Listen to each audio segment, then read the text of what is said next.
এই বেড়া, আজকে বেটা তুই বেটা হয়ে গেছিস। আজকে তুই নামাজ পড়তে পারস না, আজকে তুই 5 ওয়াক্ত নামাজ পড়বি, তুই সেটাও পারস না। দেখ বেড়া, আজকে তোর মতন বেড়া দেখ নামাজ পড়ে, রোজা রাখে, কিন্তু নামাজ ছাড়ে না। তুমি কেন নামাজ ছাড়ো? আজকে বুঝলা না যে রব তোমাকে আমাকে এত সুন্দর কইরা, এত মায়া কইরা, এত মহাব্বত কইরা আমাকে তোমাকে বানাইছে। আজকে সে রবকে তুমি চিনতে পারো না। এই বেড়া, এই স্বার্থপর দুনিয়া থাকলে কি লাভ হবে? যদি বেটা নামাজ না পড়তে পারস, যদি রোজা যদি রাখতে না পারস, এই স্বার্থপর দুনিয়া কি হবে তোমার জন্য? আজকে বেটা তুই নামাজ পড়তে পারস না, আজকে মাইয়ালে ঘুরস, আজকে তুই নামাজ পড়বি সেটা তুই টাইম পাস না, মাইয়ালে ঘুরতে পারো সেটা তুই টাইম পাস, পার্কে পার্কে মেয়ে নিয়ে ঘুরতে পারস সেটা তুই টাইম পাস, কিন্তু আজকে তুই নামাজ পড়বি সেটা তুই পারস না। হাই আফসুস, হাই আফসুস, কে মরতে দিন কি জবাব দিবি? হাই আফসুস, আজকে তুই নামাজ পড়তে পারস না। 2টা সেজদা দিবি, মাওলাকে খুশি করবি সেটা পারস না। 5 ওয়াক্ত নামাজ পড়বি সেটা তুই পারস না। রোজা রাখবি সেটা তুই পারস না।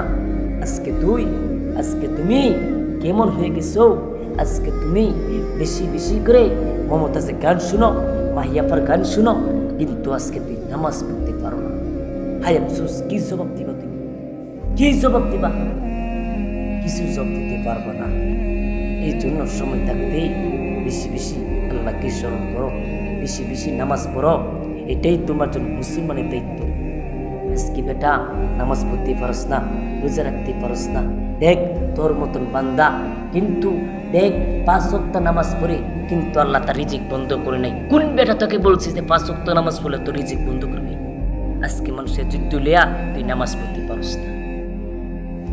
দেখ আমরা নামাজ পড়লে, আমরা হুজুরা নামাজ পড়লে সূরা ফাতিহা সই হইতে হইব, সূরাগুলো সই হইতে হইব, কিন্তু তোর সই লাগতো না।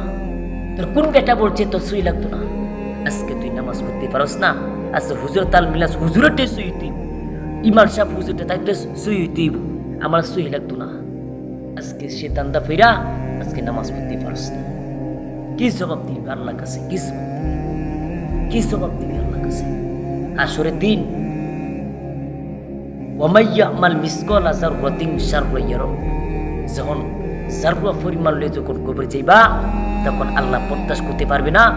আল্লাহ বলবে 1 শস্য পরিমাণ লয়ে তুই গুনাহ লয়ে তুই কবরে যাও, আমি আল্লাহ তোমাকে মাফ করব না। আজকে বান্দা নামাজ পড়তে পারস না, কি নিয়ে কবর যাবি? কি নিয়ে? হায় আফসোস, হায় আফসোস, কি নিয়ে কবর যাবি? দেখ এই 60 বছর, 70 বছর, 80 বছর জিন্দিগি নিয়া যুবক আজকে তুমি নামাজ পড়তে পারো না। তোমার বয়স 30 বছর, নামাজ পড়তে পারো না, কি নিয়ে কবরে যাবে? এর জন্য আমাদের বেশি বেশি দরকার, আমাদের নামাজ পড়া দরকার, বেশি বেশি আমলে দরকার। আজকে কোন হুজুর কি করে না করে সেটা নিয়ে তালাশ করো, কিন্তু একদিন হুজুরকে নিয়ে তালাশ করতে পারো, মানুষকে নিয়ে তালাশ করতে পারো, কিন্তু আজকে তুমি আল্লাহকে নিয়ে গবেষণা করে একবার তালাশ করে নিতে পারো না। কি জবাব দিবে তুমি আল্লাহর কাছে? আল্লাহ তাআলা আমাদের সবাইকে আমল করার তৌফিক দান করেন। ওমা তৌফিকি ইল্লা বিল্লাহ।